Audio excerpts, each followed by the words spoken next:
Pessoal, então, antes de iniciar a discussão do modelo de solo propriamente dito, eu preparei aqui é, uma discussão bem rápida para a gente lembrar da lei fundamental do modelo de solo, beleza? A lei fundamental de acumulação do capital. Porque isso a gente vai usar no nosso código, certo? E diferentemente como vocês aprenderam ou na graduação ou no mestrado, que a gente trabalha com modelo de solo e a gente gera a lei fundamental de acumulação do capital a partir de uma diferenciação do capital acerca do tempo, lembrando que a gente aplica um logaritmo, deriva em relação ao tempo, e a gente tem uma lei de acumulação do capital pontual ali, certo? E pro modelo de solo que eu vou apresentar hoje, no código, a gente não vai estar avaliando a diferenciação da lei fundamental de acumulação do capital no ponto, mas a gente vai estar fazendo uma aproximação discreta, tá legal? Porque a gente vai estar trabalhando com vetores, certo? Então, se não tiver ficado claro, à medida que eu vou apresentando essas equações aqui, que são super simples, vocês vão ver, vocês vão lembrar do que eu estou dizendo, tá? Então, lembrando que a lei de movimento do capital é essa, tá? De modo que o capital amanhã é o capital hoje, certo? Retirada a depreciação mais o investimento que eu faço hoje, tá legal? Capital de hoje depreciado mais investimento que eu faço hoje resulta num capital amanhã. A gente sabe que uma hipótese super simples também no modelo de solo é que a força de trabalho, certo, cresce a uma taxa constante. Lembrando que essa força de trabalho aqui não é a quantidade total da população, tá? Mas a força de trabalho propriamente dita. Como a gente está diante de uma economia fechada e sem governo, num modelo de solo mais simples, a gente sabe que o que é poupado, certo, é uma fração fixa do nosso produto, certo? Isso é uma hipótese super forte também do nosso modelo. E como a gente está numa economia fechada e sem governo, tudo que é poupado é investido. A gente está diante aqui da nossa função de produção, tá legal? Uma Cobb-Douglas simples, de modo que a gente tem aqui a nossa tecnologia, o nosso capital e o nosso fator trabalho. A gente tem aqui o nosso capital share e o labor share, menos alfa e alfa, certo? Aqui era para ter um subscrito Tzinho para indicar o tempo do fator trabalho, tá legal? E se a gente dividir toda a nossa função de produção aqui por N, a gente resulta nessa função de produção mais simples, por unidades de capital efetiva, certo? E, pessoal, a gente consegue trabalhar com essa lei de movimento de capital, tá legal? Isso a gente vai usar no nosso código, tá? Percebam o seguinte, se a gente dividir o lado esquerdo e o lado direito dessa igualdade aqui na lei do movimento de capital, a gente não está fazendo nada demais, não é? No final das contas, a gente está mantendo a mesma igualdade. Então, se a gente dividir o lado esquerdo e o lado direito dessa igualdade por N sobre T, por NT, o que é que a gente tem? Se a gente passar 1 mais T para o lado esquerdo, a gente tem NT mais 1 sobre 1 menos T, tá legal? Então a gente tem aqui N sobre T dividindo do lado esquerdo, da lei do movimento do capital, e N sobre T dividindo do lado direito, tá legal? Bem simples. Então, o nosso casinho, que eu vou chamar a partir de agora, vai ser o nosso K sobre N, tá aqui esse cara, beleza? K sobre N, Y sobre N, certo? E a gente resulta nessa expressão aqui, certo? Passando 1 mais N para o lado direito, a gente tem aqui a lei do movimento do capital para uma economia que não tem que não tem tecnologia, certo? A gente está supondo aqui que o incremento tecnológico é igual a zero entre um ponto e outro do tempo, certo? Novamente, aqui é uma aproximação discreta, tá legal? De outro lado, se a gente tiver agora um crescimento constante da nossa tecnologia, supondo que ela vai estar crescendo a uma taxa gama, a gente tem aqui a mesma expressão anterior, beleza? Mesmíssima expressão anterior, só que a partir de agora a gente vai ter aqui o fator tecnológico, tá legal? A gente tem aqui A sobre T, aliás, a gente tem AT, tá legal? Então, daqui para baixo, dessa linha para essa linha, a gente dividiu por NT ambos os lados, certo? Agora, em ambos os lados da nossa igualdade, a gente está dividindo por AT mais 1, tá legal? Então, AT mais 1 do lado esquerdo, AT mais 1 aqui do lado direito e AT mais 1 aqui nesse denominador também, tá legal? A partir de agora, o nosso casinho virou o nosso casinho tio para fazer menção a unidades de capital efetivas, levando em consideração o fator tecnológico, beleza?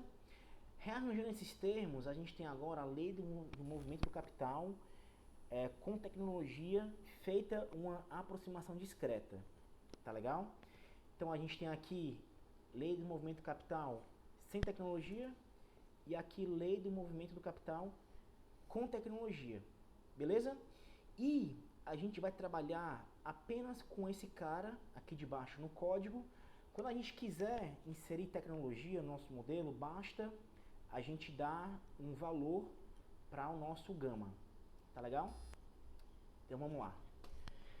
Pessoal, aqui são alguns valores que foram escolhidos de modo não arbitrário, tá legal?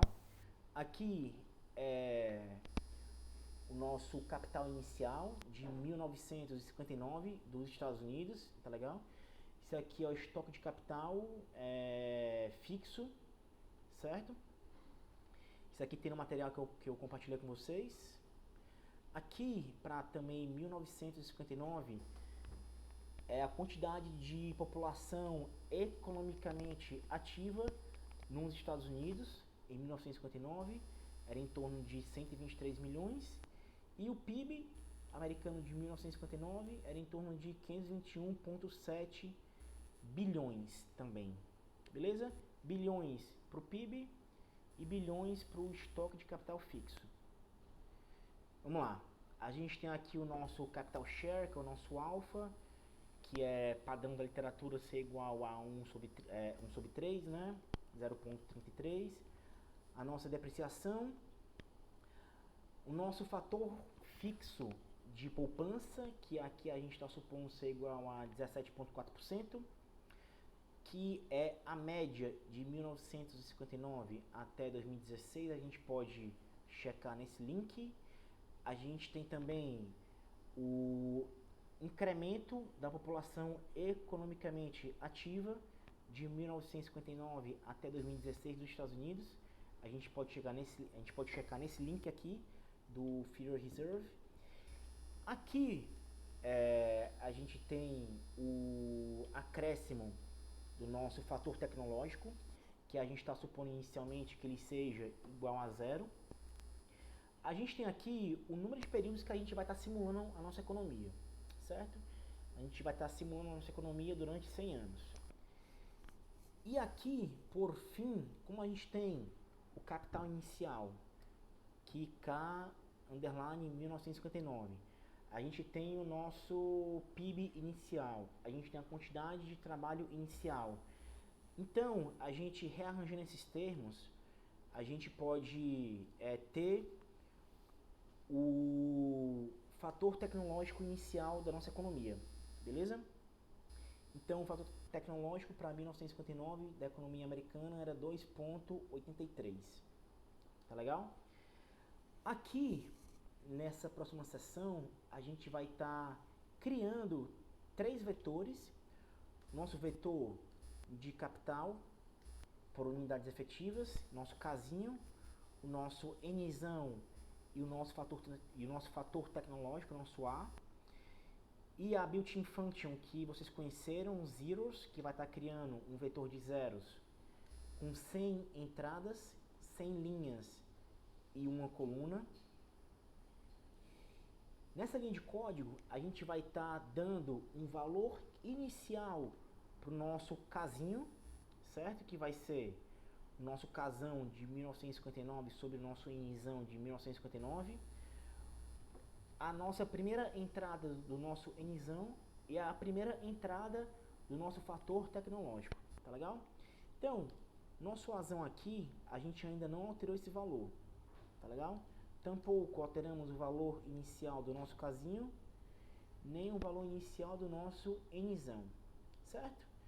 Fazendo isso, rodando essa seção, a gente vê agora que o valor inicial de casinho foi imputado nesse vetor, também o valor inicial do nosso Nzão e também o valor inicial do nosso fator tecnológico. Tranquilo? Beleza. Pessoal, agora a gente vai estar simulando o nosso modelo nesse loop super simples que eu apresentei para vocês anteriormente. Primeiramente, nessa linha aqui, aliás, o nosso loop está indo de onde? Está indo, o nosso T está indo de 1 até 99. Lembrando que o nosso T maiúsculo aqui era igual a 100, certo? Por que ele não vai até 100? Porque a gente já está indo até 100 aqui, controlando dentro do próprio loop, tá legal? Ou seja, a entrada aqui, 99 mais 1, vai ser a última entrada do nosso vetor Azão, tá legal? Mesma coisa para o Nzão, mesma coisa para o casinho. Então, rodando esse loop aqui, a gente vai estar dando, cada vez que o tempo passe, novas entradas para o nosso vetor de tecnologia, certo? Supondo que ela cresce a um fator fixo. Primeiramente, a gente está chamando o nosso gama de 0, ou seja, não há acréscimo tecnológico. Fazemos a mesma coisa para o trabalho, só que o nosso Nzinho aqui está crescendo a 1,5%. E aqui, pessoal, como eu mostrei para vocês no PDF agora há pouco, essa vai ser a nossa lei fundamental de acumulação do capital, tá legal? E essa linha de código 62, a gente está reescrevendo esse cara aqui, tá legal? Que primeiramente é uma espécie desse cara, só que usando o gama igual a 0, certo? Nesse caso aqui acima. Então, esse caso aqui é o caso mais geral, e esse caso aqui é um caso particular do caso abaixo, quando o gama tender para 0. Tá legal? Então vamos lá. Rodando esse loop aqui, eu não vou rodar a seção, eu vou preferir aqui copiar e jogar no comando window. Aqui o MATLAB acabou sendo super rápido. A gente vê aqui que a gente tem um casinho, várias entradas para esse casinho aqui. E a gente pode perceber aqui, visualmente, que ele está convergindo para algum valor, não é? Ele está convergindo aqui para 11.7, 11.78, tá? O nosso Azão, pelo fato de o nosso gama inicialmente ser igual a 0, ele vai ser sempre o mesmo valor. E o nosso Nzão aqui, ele está crescendo anualmente a 1,5%. Tá legal? Então, aqui agora, na linha 70, a gente está criando um vetor do nosso produto, tá legal? Aqui a gente está criando um vetor para o consumo, um vetor para o nosso casão e um vetor para a nossa função de produção, que é o nosso PIB maior, tá legal? Então aqui é a nossa função de produção em unidade de trabalho efetiva.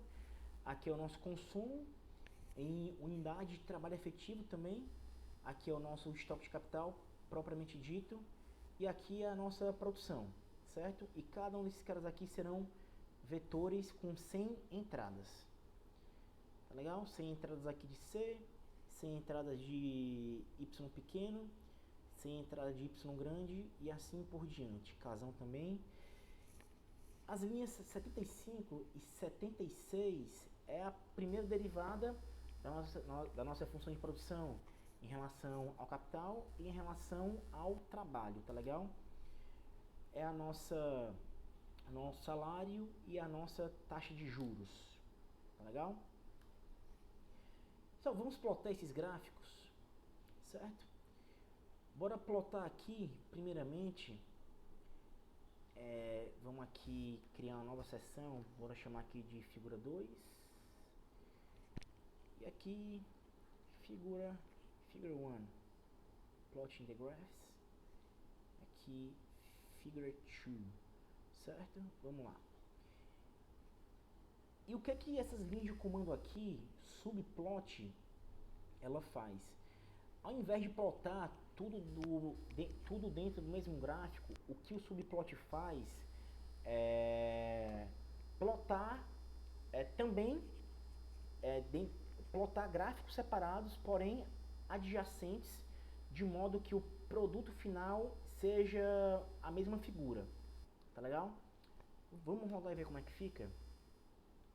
Fica desse modo aqui, tá?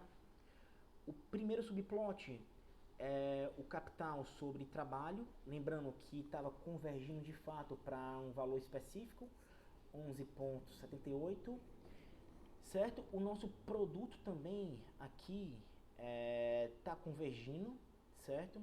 Esse nosso subplot 2, bora ver quem era. Era o nosso Y aqui em unidade de trabalho efetivo, ou seja, era o nosso PIB per capita, tá legal? Que é o nosso Y grande sobre o N grande, é o nosso PIB per capita, ou, respeitando a teoria, um PIB por trabalhador, de modo que o nosso Nzão aqui não é a população como um todo, e sim os trabalhadores daquela economia, tá legal? Então, aqui é o simulated path, né, do nosso PIB per capita por trabalhador, e para salários e para taxa de juros, tá legal? E cada um desses valores aqui de fato está convergindo para um valor específico. Você está de acordo com a teoria, não é? Pessoal, e como é que a gente usa aqui esses subplots, tá legal? O modo que a gente usa é o seguinte, percebam aqui, a primeira entrada serão o número de linhas que a gente quer criar dentro do subplot. A gente tem aqui 2 linhas e 2 colunas para cada um desses subplots. Novamente, 2 linhas, 2 colunas, 2 linhas, 2 colunas e 2 linhas e 2 colunas. E esse subplot aqui vai ser o primeiro plot que vai entrar. Geralmente ele começa em cima do lado esquerdo. O segundo, ele é sempre à direita desse primeiro aqui, tá legal? Então esse daqui, segundo, vai ficar acima e à direita, o terceiro abaixo e à esquerda, e o quarto abaixo e à direita. E o nosso plot aqui, a gente vê que o eixo X, ele vai iniciar de 1959 e ele vai até 2058. Lembrando que, novamente, a gente está simulando a economia durante 100 períodos, durante 100 anos, certo? E lembrando que os nossos anos aqui, eles têm que ter a mesma extensão do nosso casinho, certo? Pessoal, travou? Ou a gente pode prosseguir aqui? Como é que tá? Alguém pode me dar algum feedback? Repete de novo essa última parte, por favor, Renato. Travou. Travou aonde? Qual parte? Na parte que eu estava falando sobre o ano. Ah, sobre o ano, perfeito. Na sua última fala. Na sua última Beleza, fala. perfeito. A gente tem aqui o ano, eu fiz aqui num modo um pouco mais complicado, mas vamos fazer em um modo mais simples. Eu vou botar years aqui, melhor, simulated years. E o nosso simulated years aqui vai ser esse cara, tá? Opa! Podemos ver que o simulated years aqui, ele também vai ter 100 entradas, certo? E a nossa economia simulada aqui vai de 1959 até 100 anos à frente. Tá legal? Então a gente pode trocar esse cara aqui por Simulated Years, esse cara aqui por Simulated Years, opa, e esse cara aqui também por Simulated Years, certo? E para quem tiver alguma dúvida ainda remanescente acerca da built-in function subplot, a gente pode dar um help aqui subplot no command window. E a gente vê aqui como que esses argumentos aqui trabalham, tá legal? M vai ser o número de linhas e N o número de colunas no subplot que a gente esteja fazendo. E Pzinho aqui vai ser o local que cada um daqueles plots ali serão inseridos dentro do nosso subplot maior. Tá legal? Bem simples. Nosso xlabel, eu usei aqui ponto e vírgula, mas nem precisava, tá? A gente pode aqui tirar esses pontos e vírgulas. A gente pode utilizar aqui apenas a mesma linha, sem problemas. Beleza. Assim a gente economiza um bocado de linha de código.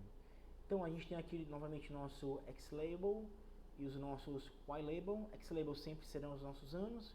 Ylabel a variável que a gente está analisando. Tá legal? E novamente rodando aqui essa seção, a gente tem o nosso subplot, certo? A gente vê que de fato o capital sobre o trabalhador, ou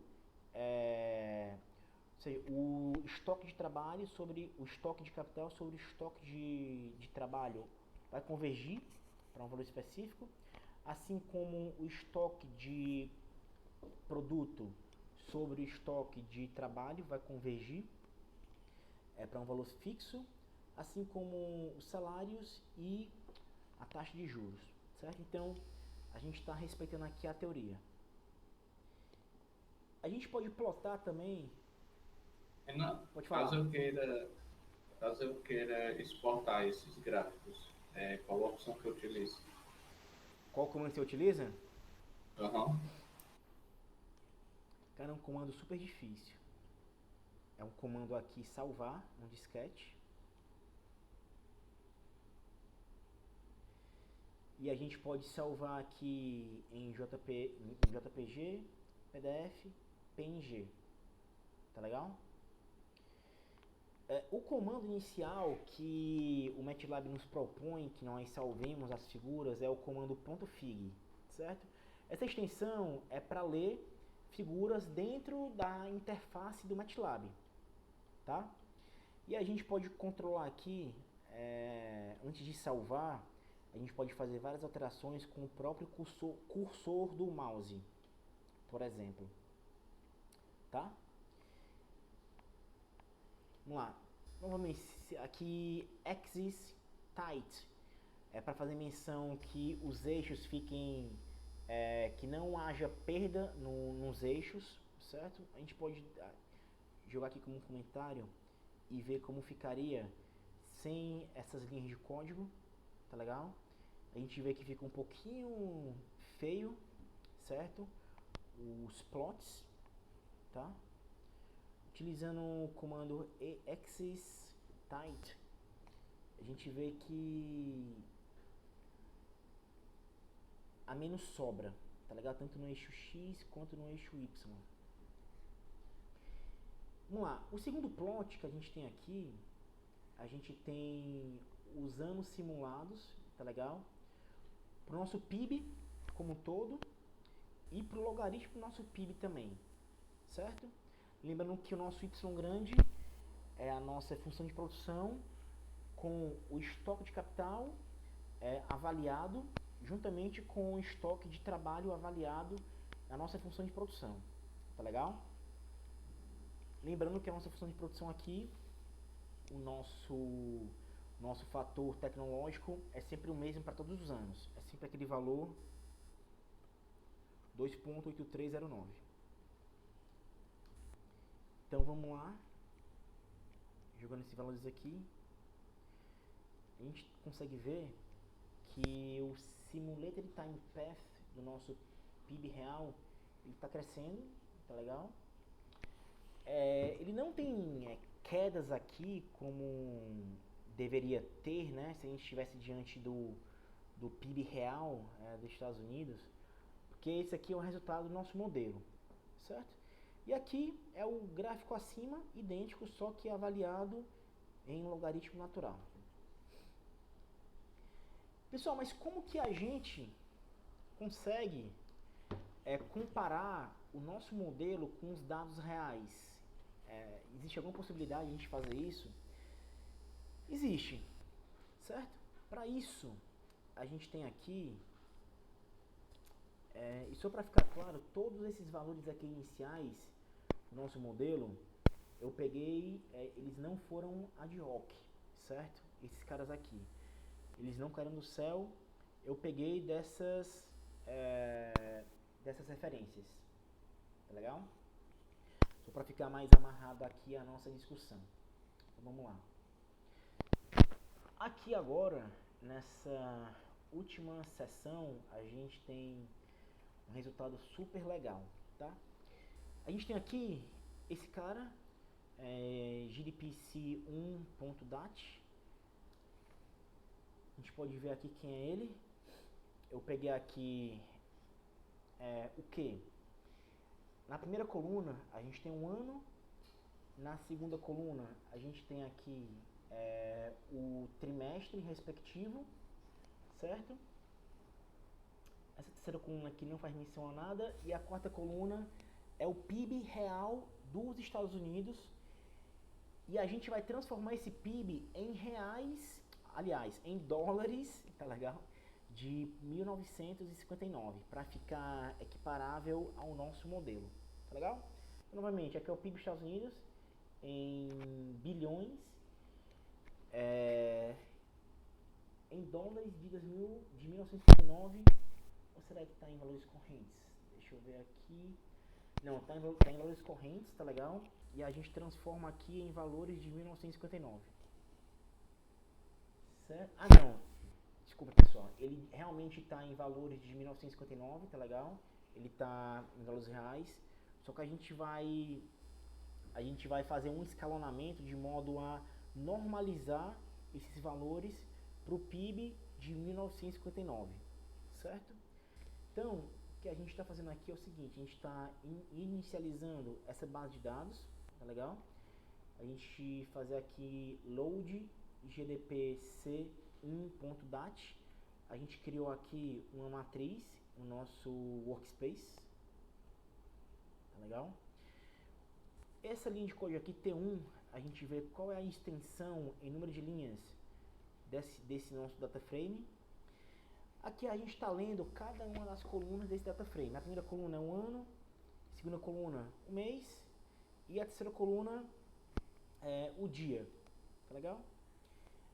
Que não vai fazer muita diferença pra gente aqui, essa terceira coluna, tampouco essa segunda, tá? E na quarta coluna, que é o nosso PIB, o que a gente está fazendo? A gente está pegando o PIB, todos os PIBs, tá legal? E só para ficar claro, o que a gente está fazendo aqui, o nosso incremento. A gente está pegando a partir da 49ª linha, que é a linha 49, é o nosso PIB de 1959. Vamos abrir aqui novamente e vamos para a linha 49. Tá aqui linha 49, tá legal? Ou seja, a gente pega a linha 49 e a quarta coluna, linha 49 e a quarta coluna, e a gente vai fazer incrementos de 4 em 4, beleza? A gente vai fazer incrementos aqui de 4 em 4 até percorrer todo o nosso data frame. Por que de 4 em 4? Porque a gente quer apenas valores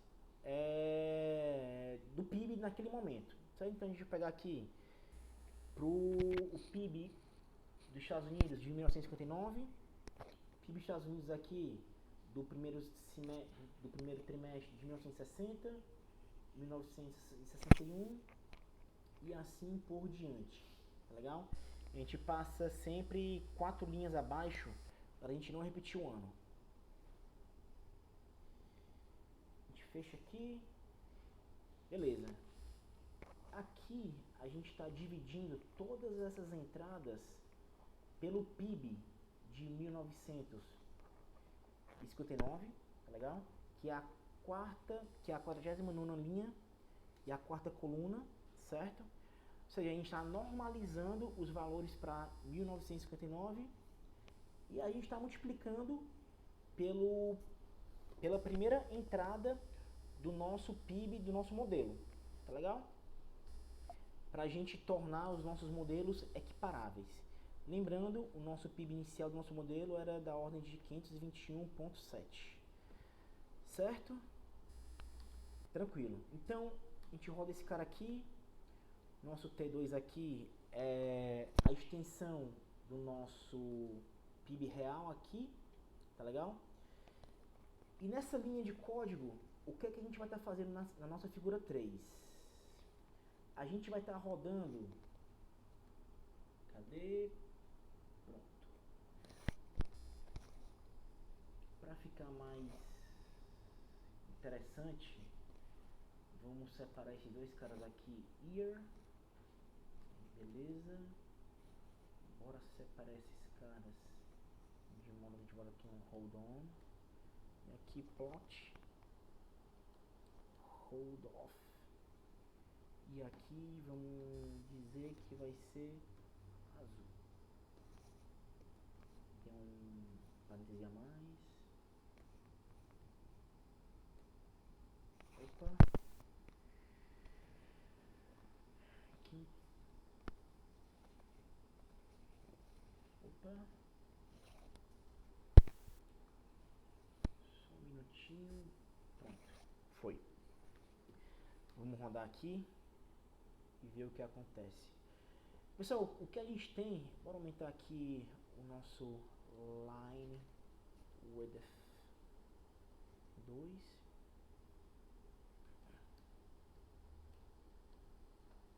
Line width 2 também. E a nossa legenda aqui também, bora aumentar o tamanho da fonte. Font size 12. Vamos lá. Rodando de novo. Olha que interessante. Vamos aumentar aqui também para todo mundo conseguir ler. Font size 12. Font size, opa, 12 também. Pronto, rodamos. E o que tem aqui? Olhem só, a gente tem um logaritmo do produto da nossa economia simulada e do PIB americano, certo? O que eu chamei aqui de Scaled US GDP? Que a gente está normalizando para o valor de 1959, tá legal? Então, o nosso gráfico aqui azul é a nossa economia simulada do modelo Solo. E o gráfico vermelho é a economia simulada até 2006, certo? Aliás, não é a economia simulada, é a economia real dos Estados Unidos até 2006. E a gente vê que o nosso modelo, até certo ponto, é interessante para explicar o crescimento do PIB dos Estados Unidos ano a ano. Só que a partir de determinado ano, acaba tendo uma grande diferença entre nosso modelo e os dados reais, tá legal? O que é que pode estar faltando aqui a gente inserir no modelo? Alguém tem alguma sugestão?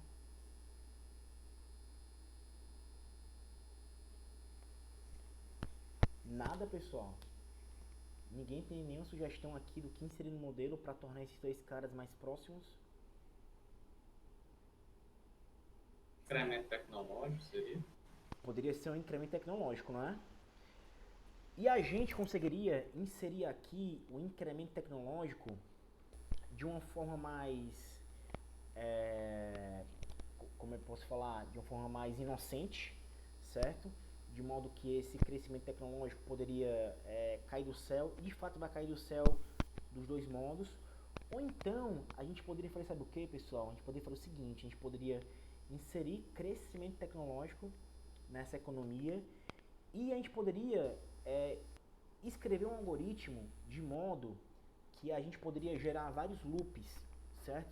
Sucessivamente, de modo que o erro quadrático médio entre esses dois gráficos fossem minimizados, tá legal? Ou seja, a gente poderia tentar vários incrementos tecnológicos e escolher aquele de modo que tornaria o erro quadrático médio entre essas duas curvas o menor possível, certo? Faz sentido? Faz. Só que a gente não faz isso aqui no código, tá legal? Isso é uma sugestão para vocês brincarem aí em casa depois, mas é algo bem simples, não é difícil, tá? Pessoal, eu já separei aqui um progresso tecnológico que eu vi que dá que dá um fit bem interessante, que se a gente imaginar que o progresso tecnológico cresça na ordem de 0,06, 0,6%, tá legal? Ao ano, essas duas curvas, vou fazer aqui run and advance, a gente roda aqui aquela figura, simulated path to capital labor ratio. Não, olha só, ele não está convergindo aqui, por exemplo, certo? Porque a gente precisa de mais anos, possivelmente. Run and advance. E vamos comparar aqui agora os dados simulados da nossa economia e os dados reais da economia norte-americana, certo? Run section. Opa, run section, vamos. Press pause aqui. O que houve aqui? Opa, olha só. Vamos dar um grid aqui, em grid on. Grid on. Pronto, olha que interessante. Agora, o nosso modelo de solo com progresso tecnológico, ele agora ficou super interessante para explicar o crescimento do PIB americano ano a ano, não é? Por quê? Porque a gente agora inseriu progresso tecnológico nessa economia ano a ano, né? E o valor que a gente escolheu foi um valor da ordem de 0,6% ao ano. Se a gente fosse escrever algum algoritmo de modo a minimizar o erro quadrático médio entre as duas curvas aqui, possivelmente o resultado ia nos dar algo ali que ia estar orbitando em torno dessa cifra, 0,006, certo? Pessoal, esse modelo aqui é um modelo super simples, tá legal? Um modelo de solo. E a grande sacada desse modelo é justamente uma aproximação discreta da lei fundamental de acumulação de capital do modelo de solo que a gente conhece nos livros textos. Beleza? Alguma dúvida? Alguma sugestão? Alguma pergunta? Deu para entender alguma parte que ficou um pouco complicada de entender ou tudo certo? Yuri, tudo certo, Yuri? Willy? Tudo certo, tranquilo. Tranquilo, né? Ficou bem interessante. Daria para fazer para a economia brasileira, né? Com certeza. Ei, Renato, mas assim, no caso, esse progresso tecnológico, o que é considerado tanto para poder você incrementar assim, no modelo? Cara, o progresso tecnológico, explicando de uma forma bem amarrada a teoria do modelo de solo, é o que a turma chama de resíduo de solo, né? Se a gente fosse fazer uma regressão do PIB com dois regressores, estoque de capital e estoque de trabalho, aquele resíduo ali, o que o modelo não explica é justamente uma conjectura que foi levantada na época, e essa conjectura meio que o pessoal jogou para a torcida, certo?